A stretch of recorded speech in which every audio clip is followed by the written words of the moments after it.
Movie की शुरुआत में हम दो लड़की हंटर और बैकी को पुराने 20,000 फीट ऊंचे टावर पर देखते हैं। ये दोनों यहाँ पे बुरी तरीके से फंस चुकी थी। वो दोनों वहाँ से नीचे उतरने की कोशिश भी करती है, लेकिन यहाँ से नीचे उतरने वाली सीढ़ी पहले ही टूट के नीचे गिर चुकी है और शहर से काफी ज्यादा दूर बीच रेगिस्तान में होने की वजह से इनके फोन में नेटवर्क भी नहीं आ रहा था। अब ये लोग यहाँ पे क्यों और कैसे आए और इनके साथ क्या होता है वो हम आज की इस कहानी में देखने वाले हैं। तो कहानी की शुरुआत में हम बैकी और उसके हस्बैंड डैन को देखते हैं और इनके साथ बैकी के फ्रेंड हंटर भी इनके साथ थी और ये तीनों मिलकर एक बड़े से पहाड़ पे क्लाइंबिंग कर रहे थे। अब ये सब कुछ ये तीनों इससे पहले भी कर चुके थे, जिस वजह से ये तीनों काफी ज्यादा एक्साइटेड थे। तब सामने डैन को वहाँ पे एक केव नजर आता है और वो अपनी पकड़ बनाने के लिए वहाँ पे अपना हाथ डाल देता है, लेकिन तभी उस केव में से एक पक्षी बाहर निकलता है, जिसकी वजह से डैन का वहाँ पे बैलेंस बिगड़ जाता है, जिसकी वजह से वो ऊंचे पहाड़ से नीचे गिरने ही वाला था, लेकिन रस्सी के सहारे वो बीच में लटक जाता है। अब यहाँ पे बैकी और हंटर उसे बचाने के लिए जा ही रहे थे, लेकिन तभी अचानक से वो रस्सी टूट जाती है, जिस वजह से बेचारा डैन यहाँ पे इन दोनों के आंखों के सामने मारा जाता है। अब यहाँ पे 1 साल बीत चुका है, लेकिन बैकी अभी भी उस सदमे को नहीं भूल पाई है और इसी वजह से वो काफी ज्यादा ड्रिंक भी करने लगती है। बैकी की यह हालत देखने के बाद उसके पापा को बहुत ज्यादा फिक्र होने लगती है, जिस वजह से वो अपनी बेटी को समझाने की कोशिश करते हैं कि तुम्हें अपनी लाइफ में अपने अतीत को भूल के आगे बढ़ना चाहिए, लेकिन बैकी अपने डैड की बात बिल्कुल भी नहीं सुनती और वहाँ से चली जाती है। अब बैकी की जिंदगी में कोई जीने की वजह नहीं थी, जिस वजह से वो घर पे जाके सुसाइड करने की कोशिश करने लगती है, लेकिन तभी उसे उसकी फ्रेंड हंटर का कॉल आता है, जो कि 1 साल बाद बैकी से मिलने के लिए आ रही थी और हंटर को बैकी के डैड ने ही कॉल करके उसे यहाँ समझाने के लिए बुलाया था। तब यहाँ पे हंटर बैकी का मन हल्का करने के लिए उसे रेगिस्तान वाली 20,000 फीट ऊंचे पुराने टावर के बारे में बताती है और वो कहती है कि हम पहले की तरह वहाँ पे क्लाइंबिंग करने के लिए जाएंगे। पहले तो बैकी ऐसा करने से उसे साफ मना कर देती है, लेकिन थोड़ी देर के बाद वो भी मान जाती है, क्योंकि उसे भी अतीत को भूल के अपनी लाइफ में आगे बढ़ना था। जिसके बाद अगली सुबह ये दोनों दोस्त क्लाइंबिंग करने के लिए वहाँ से निकल जाते हैं। अपनी पुरानी यादें ताजा करने के लिए बैकी हंटर का फोन उठा के उसकी पुरानी फोटोज देखने लगती है, जहाँ वो एक फोटो के अंदर हंटर के कंधे पे किसी लड़के का हाथ देखती है, जिस पर बैकी हंटर से उससे इसके बारे में पूछती है, लेकिन हंटर यहाँ पे उसका कोई जवाब नहीं देती।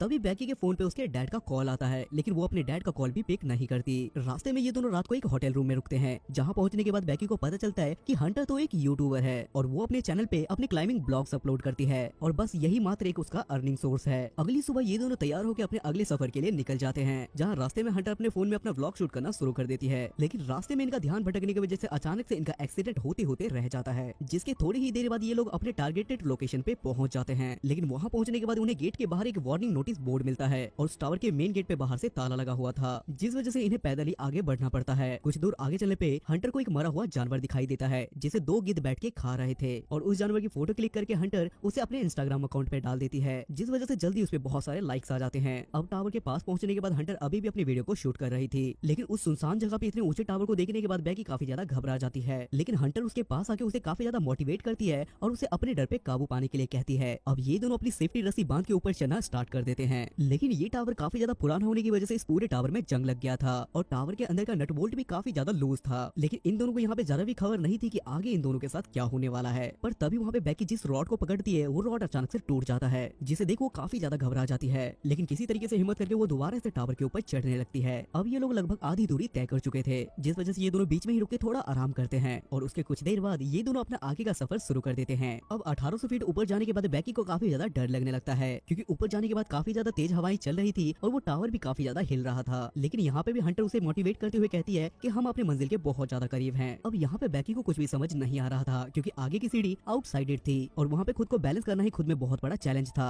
लेकिन इसके बाद भी ये दोनों यहाँ पे नहीं रुकते और दोनों मिलकर टावर के सबसे ऊपर टॉप पे पहुंच जाते हैं। लेकिन शायद ऊपर चढ़ते हुए इन दोनों ने एक चीज नोटिस नहीं की कि इनके ऊपर चढ़ने की वजह से टावर के नट बोल्ट लूज होकर वहाँ पे खुल चुके थे। अब अपनी मंजिल तय करने के बाद हंटर वहाँ पहुंच के बहुत ज्यादा खुश होती है, क्योंकि उसे अपने यूट्यूब चैनल के लिए बहुत अच्छा कंटेंट मिल गया था और उसे रिकॉर्ड करने के लिए वो अपना ड्रोन उड़ा के अपना ड्रोन शॉट रिकॉर्ड करती है। अब यहाँ पे अपना खतरनाक शॉट रिकॉर्ड करने के चक्कर में हंटर वहाँ टावर पे लटक जाती है और वो सेम पोजीशन में इस शॉट को रिकॉर्ड करने के लिए बैकी को भी कहती है। बैकी काफी ज्यादा घबराई हुई थी, वो बहुत ज्यादा डर रही थी, लेकिन किसी तरीके से हंटर उसे भी लटका देती है और वो उसे लटकाने के बाद उसके साथ अपनी एक सेल्फी क्लिक करती है। अब यहाँ पे बैकी अपने बैग में से कुछ निकाल रही थी, जिसे देखने के बाद हमें पता चलता है कि वो अपने साथ यहाँ पे डैन की अस्थियां लेके आई थी। अब यहाँ पे अपने हस्बैंड की अस्थियों को विसर्जित करके बैकी बहुत ज्यादा खुश होती है और वो खुद में ही काफी ज्यादा रिलैक्स फील करने लगती है। अब अपना सारा काम कंप्लीट होने के बाद ये दोनों नीचे जाने का डिसाइड करते हैं, जिस वजह से ये दोनों अपने आप को सेफ्टी रस्सी से बांध के वहाँ से उतरना शुरू कर देते हैं और सबसे पहले वहाँ से बैकी नीचे उतरने लगती है, लेकिन जैसे ही बैकी नीचे उतरने लगती है तो सीढ़ी अचानक से टूट जाता है और उसके टूटने की वजह से बैकी वहाँ से नीचे गिरने लगती है, लेकिन क्योंकि इन दोनों ने यहाँ पे सेफ्टी रस्सी बांध रखी थी इस वजह से बैकी की यहाँ पे जान बच जाती है और हंटर यहाँ पे बड़ी मुश्किल से बैकी की यहाँ पे जान बचा लेती है। जब बैकी वहाँ से किसी तरीके से ऊपर आती है तो उसके जान में जान आती है, लेकिन हद तो तब हो जाती है जब इन्हें पता चलता है कि इनकी यहाँ से नीचे उतरने की आखिरी उम्मीद भी खत्म हो चुकी है, जिसे देखने के बाद ये दोनों यहाँ पे काफी ज्यादा घबरा जाते हैं। अब हेल्प मंगाने के लिए ये दोनों अपना अपना फोन चेक करते हैं, लेकिन ज्यादा ऊंचाई में होने की वजह से इन दोनों के फोन में सिग्नल भी नहीं आ रहा था और इनके पास इनका खुद का बैग भी नहीं था। अब ये सब कुछ देखने के बाद बैकी काफी ज्यादा परेशान हो जाती है और वो हंटर से कहती है मैंने तुम्हें पहले ही बोला था कि हमें ज्यादा ऊपर नहीं जाना चाहिए। जिसपे हंटर से कहती है कि तुम इसकी टेंशन मत लो, यहाँ पे कोई ना कोई सोल्यूशन जरूर निकलेगा। तभी हंटर नोटिस करती है कि बैकी के पैर पे एक कट लगा है, जिस वजह से वो अपनी शर्ट को उतार के उसके पैर को बांध देती है। अब ये दोनों यहाँ पे हेल्पलेस हो चुके थे, जिस वजह से इन दोनों के पास इंतजार करने के अलावा और कोई ऑप्शन नहीं था। तब यहाँ पे हंटर एक बार फिर से अपना यूट्यूब वीडियो शूट करना शुरू कर देती है, जहाँ बैकी उसका इंटरव्यू लेते हुए उससे पूछती है कि आखिर तुमने यूट्यूब क्यों स्टार्ट किया। जिसपे हंटर उसे एक लाइन में जवाब देते हुए कहती है कि डैन की वजह से। ये सुनने के बाद बैकी का मन थोड़ा उतर सा जाता है, क्योंकि डैन उसका हस्बैंड था। कुछ देर बाद हंटर को अपनी मदद मंगाने के लिए एक आइडिया आता है और वो अपने फोन में हेल्प मैसेज टाइप करके उसे नीचे फेंकने का सोचती है, जिस वजह से जैसे ही उसके फोन में सिग्नल आए तो वो नोटिफिकेशन सब लोगों के पास पहुंच जाए। जिस वजह से वो अपने फोन में हेल्प मैसेज टाइप करके उसे अपने जूते में डाल देती है और उसके पास जितने कपड़े थे वो सारे कपड़े उसमें डाल के वहाँ से नीचे फेंक देती है, इस उम्मीद में कि वो पोस्ट होने के बाद इनको कोई ना कोई मदद जरूर मिलेगी। लेकिन जूता उतारने के बाद बैकी नोटिस करती है कि हंटर के पैर पे 143 लिखा हुआ है और यहाँ पे 143 का यूज डैन अपनी वाइफ बैकी को आई लव यू बोलने के लिए यूज करता था, जिस वजह से बैकी को उस पर पूरा शक हो जाता है। लेकिन ये सब कुछ जाने के बाद भी बैकी यहाँ पे चुप रहती है। उसके कुछ देर बाद इन्हें नीचे की साइड एक आदमी और उसका डॉग दिखाई देता है। इनकी उम्मीदें तो काफी जागती है कि अब इनको मदद जरूर मिलेगी, जिस वजह से ये दोनों जोर जोर से चिल्ला चिल्ला के उन्हें आवाज लगाने लगते हैं। लेकिन बदकिस्मती से उस आदमी तक इनकी आवाजें नहीं पहुंच रही थी और यहाँ पे हम हंटर का फोन भी देख पाते हैं, जो कि नीचे गिर के चकनाचूर हो चुका था। अब यहाँ पे बैकी अपना संकेत देने के लिए अपना एक जूता निकाल के उस आदमी के पास फेंकती है। वो जूता उस आदमी के पास पहुंचता तो जरूर है, लेकिन वो आदमी इनके इशारे नहीं समझ पाता और वो जूता फेंक के वहाँ से अपने डॉग के साथ जाने लगता है। अब अपना संकेत पहुंचाने के लिए बैकी वहाँ पे अपना फ्लेयर गन चलाने लगती है, लेकिन हंटर उसे ऐसा करने से मना करती है और कहती है कि अगर तुमने दिन में फ्लेयर गन चलाया तो वो किसी को दिखाई नहीं देगा। तब इन्हें सामने एक आरवी नजर आती है, जिसके अंदर एक आदमी था। अब इनके पास एक लास्ट आइडिया बचा था कि जैसी रात होती है तो ये दोनों यहाँ पे फ्लेयर गन चलाएंगे, जिस वजह से उन लोगों को इनका यहाँ होने का सबूत पता चलेगा। अब यहाँ पे अंधेरा होता है और ये दोनों यहाँ पे फ्लेयर गन चलाते हैं, जिस वजह से वो दोनों आदमी इन्हें देख भी लेते हैं। अब यहाँ पे हंटर नोटिस करती है कि उन दोनों आदमियों ने इन्हें देख लिया है और वो दोनों आदमी इनकी कार के पास जा रहे थे। अब ये दोनों यहाँ पे काफी ज्यादा खुश हो जाते हैं, क्योंकि इन्हें लग रहा था कि वो आदमी यहाँ पे इनकी मदद करने के लिए आ रहे हैं। लेकिन वो दोनों आदमी इनकी गाड़ी के पास पहुंच के इनकी गाड़ी को चुरा के यहाँ से भाग जाते हैं। अब यहाँ पे इनकी हर मुमकिन कोशिश नाकाम हो रही थी,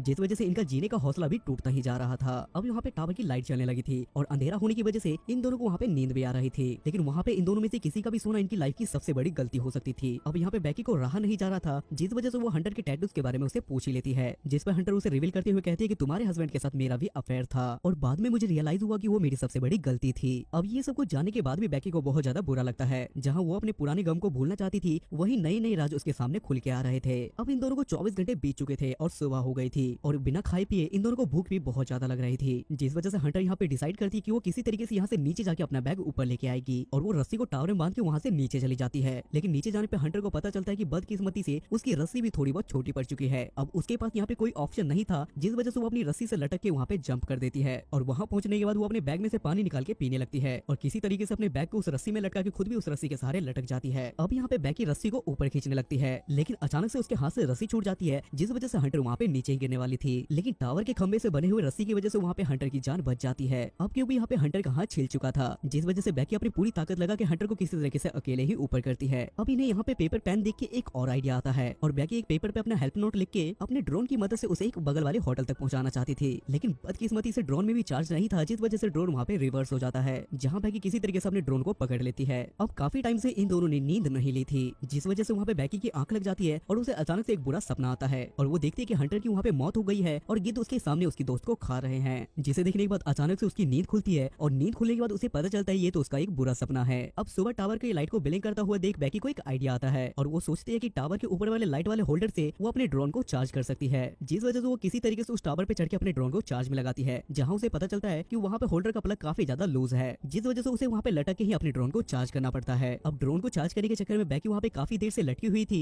जिस वजह से उसकी हालत वहाँ पे और भी ज्यादा खराब हो जाती है। लेकिन इससे भी बुरी बात यह है कि वहाँ पे गिद्ध उसे देख के उस पर हमला करने लगते हैं। थोड़ी देर के बाद बैकी अपने ड्रोन को फुल्ली चार्ज करके नीचे आती है और वो अपना हेल्प नोट अपने ड्रोन में लगा के उसे चलाने लगती है। अब उस ड्रोन की मदद से इनका हेल्प नोट बगल वाले होटल में पहुंचने ही वाला था, लेकिन तभी अचानक से बीच सड़क में एक बड़ा सा ट्रक आने की वजह से इनके ड्रोन का एक्सीडेंट हो जाता है और इनका ड्रोन वहाँ पे चकनाचूर हो जाता है। और अब मानो तो इनके सोच के हिसाब से इनका सारा प्लान यहाँ पे चौपट हो चुका था। अब शाम हो चुकी थी, जिस वजह से वहाँ पे बारिश और तूफान आना शुरू हो गया था। बैकी अब और नहीं लड़ सकती थी और वो काफी ज्यादा थकी हुई थी, जिस वजह से उसे नींद आने लगती है। लेकिन हंटर उसे ये कह के वहाँ पे सोने से मना करती है कि अगर तुम यहाँ पे सोई तो गिद्ध तुम्हें जिंदा खा जाएंगे, जिसपे बैकी यहाँ पे हंटर से उसका दूसरा जूता मांगती है ताकि इस बार वो अपना फोन यहाँ से नीचे फेंक के हेल्प मांगा सके, जिसपे हंटर उससे कहती कि मेरा जूता तो नीचे है। और जब बैकी वहाँ से नीचे देखती है तो उसे देखने के बाद उसके वहाँ पे रोंगटे खड़े हो जाते हैं, क्योंकि जिस समय में लास्ट टाइम हंटर वहाँ से नीचे कूदी थी उसकी मौत वहीं पे हो गई थी और नीचे उसे गिद्ध नोच नोच के खा रहे थे। और यहाँ पे बैकी अकेले ही बचने की कोशिश कर रही थी और अब तक उसने हंटर के बारे में जो कुछ भी देखा वो बस उसका हेलुसिनेशन था और वो पिछले 16 घंटे से अकेले ही इस जगह पे फाइट कर रही है। अब यहाँ पे बैकी अपने डैड के लिए एक मैसेज रिकॉर्ड करती है और किसी तरीके से वो पूरी रात उस तूफान और बारिश का सामना करती है। अब सुबह हो चुकी थी लेकिन बैकी अभी भी सोई हुई थी और वहीं हम एक गिद्ध को देख पाते हैं जो बैकी के घाव को नोच नोच के खा रहा था। अब यहाँ पे भूख और प्यास की वजह से बैकी काफी ज्यादा पागल होने लगी थी जिस वजह से वो गिद्ध को ही जिंदा मार के उसे वहाँ पे खाने लगती है। अब यहाँ पे बैकी को क्योंकि मरना तो था ही और उसके पास कोई ऑप्शन ना होने की वजह से वो वहाँ से नीचे कूद जाती है और वो अपनी रस्सी के सहारे हंटर के पास पहुंच जाती है और यहाँ पे वो अपना मैसेज टाइप करके हंटर के दूसरे जूते में डाल देती है और अपने फोन को प्रोटेक्ट करने के लिए वो उस जूते को हंटर की बॉडी में डाल देती है और उसकी बॉडी के प्रोटेक्शन की वजह से इस बार तो फोन जरूर बचना था और वो लास्ट टाइम पे अपने दोस्त से माफी मांग के उसकी बॉडी को नीचे गिरा देती है। लेकिन जैसे ही बैकी के डैड को उसका मैसेज मिलता है तो वो पूरी पुलिस की टीम को लेकर वहाँ पे पहुंच जाता है। वहाँ पहुंचने के बाद बैकी के डैड और पुलिस वालों को वहाँ पे एक बॉडी मिलती है जिसे देखने के बाद बैकी के डैड की भी वहाँ पे हिम्मत टूट जाती है।